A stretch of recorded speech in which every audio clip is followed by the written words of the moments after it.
Bonjour frères et sœurs en Jésus-Christ. Merci d'être à l'écoute de l'Évangile aujourd'hui en ce 22 mars 2022. Le texte de l'Évangile d'aujourd'hui est tiré du chapitre 18 de l'Évangile selon saint Matthieu.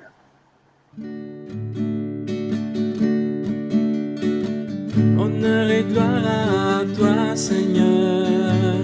Jésus, source d'amour, toi le chemin de vie, le roi de la paix. Jésus, Jésus, Jésus. En ce temps-là, Pierre s'approcha de Jésus pour lui demander, « Seigneur, lorsque mon frère commettra des fautes contre moi, combien de fois dois-je lui pardonner? Jusqu'à 7 fois? » Jésus lui répondit, « Je ne te dis pas jusqu'à 7 fois, mais jusqu'à 70 fois 7 fois. » Ainsi, le royaume des cieux est comparable à un roi qui voulut régler ses comptes avec ses serviteurs. Il commençait quand on lui amena quelqu'un qui lui devait 10 000 talents, c'est-à-dire 60 millions de pièces d'argent.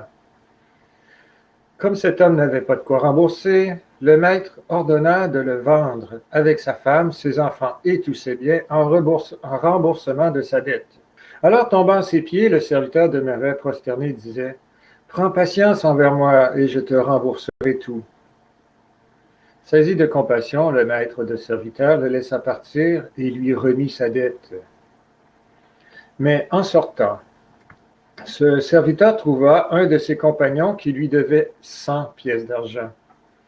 Il se jeta sur lui pour l'étrangler en disant, « Rembourse ta dette. » Alors, tombant à ses pieds, son compagnon le suppliait, « Prends patience envers moi et je te rembourserai. » Mais l'autre refusa et le fit jeter en prison jusqu'à ce qu'il ait remboursé ce qu'il devait. Ses compagnons, voyant cela, furent profondément attristés et allèrent raconter à leur maître tout ce qui s'était passé. Alors celui-ci le fit appeler et lui dit, « Serviteur mauvais, je t'ai remis toute cette dette parce que tu m'avais supplié. Ne devais-tu pas à ton tour avoir pitié de ton compagnon comme moi-même j'avais eu pitié de toi? » Dans sa colère, son maître le livra au bourreau jusqu'à ce qu'il eût remboursé tout ce qu'il lui devait. C'est ainsi que mon Père du ciel vous traitera, si chacun de vous ne pardonne pas à son frère du fond du cœur. Honneur et gloire à toi, Seigneur. Jésus, parole de vie, toi, lumière dans ma vie, la joie dans mon cœur. Jésus, Jésus, Jésus. Sans verser dans l'interprétation des nombres, remarquons ici l'usage du nombre 7, qui est une référence à la perfection, comme les 7 jours de la semaine, les 7 péchés capitaux.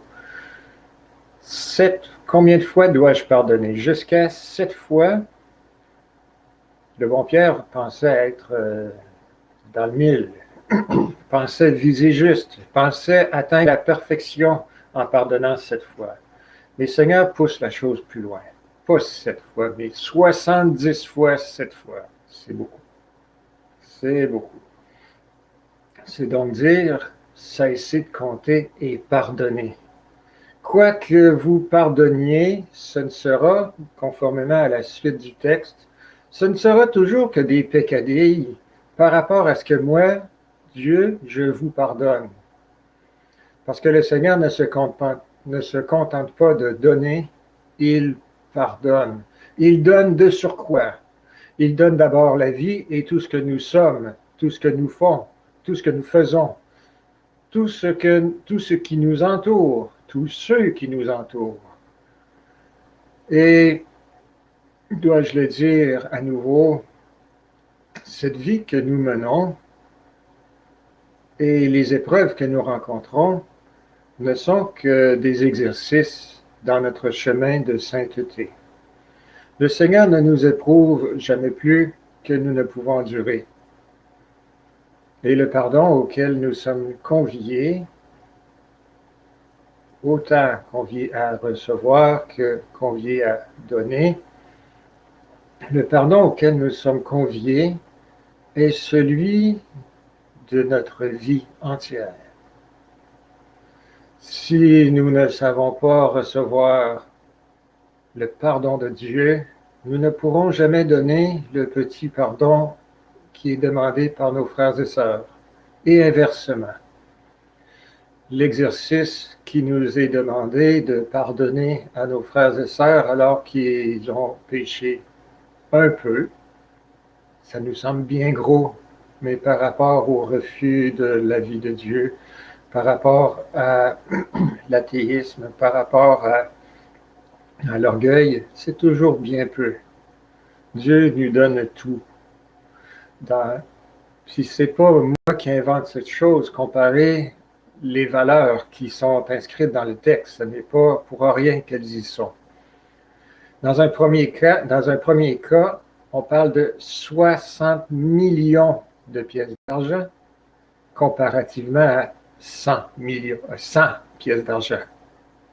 C'est un rapport de 1 à 100 000, de 1 à 600 000. Si vous gagnez 600 000 $ cette année, qu'est-ce que c'est que de donner 1 $ à la quête? Pas grand-chose. Eh bien, c'est dans ce ratio-là que le texte nous présente les dettes qu'un a remboursées et que l'autre refuse de rembourser.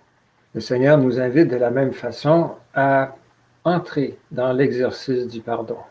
Et spécialement, je fais une invitation en ce temps de carême, et tandis que nous sommes en déconfinement, une invitation à vous-même vivre le sacrement du pardon, personnellement, humblement, comme le ferait le bon Saint Joseph, dont nous avons souligné l'anniversaire il y a quelques jours. Saint Joseph, époux de Marie, le 19 mars. Aujourd'hui, 22 mars, une invitation à vous-même vivre le sacrement du pardon, à y entrer humblement et à recevoir, comme cet homme riche aujourd'hui, rémission de vos péchés. À nouveau, vous serez à mesure de puiser dans cet amour divin pour vous-même pardonner. Pardonnez à ceux qui vous entourent, pardonnez à ceux qui, vous le découvrirez, n'ont pas si grièvement péché contre vous au bout du compte. Une dernière invitation avec ces gens qui ont péché contre vous ou qui semblent-ils avoir une dette envers vous. Tournez votre regard sur cette pitié, cette simplicité, cette humilité qu'il présente envers vous et osez la pitié du grand maître et remettre les dettes sans compter.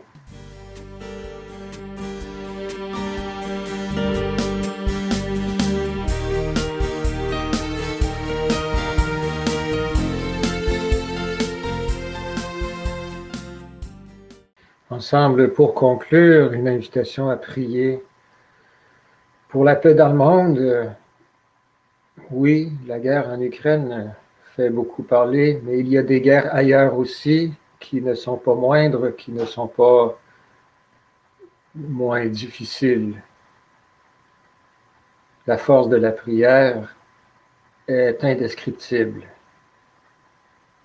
Alors ensemble, prions que la volonté du Seigneur soit faite sur terre comme au ciel, comme Jésus nous l'enseigne.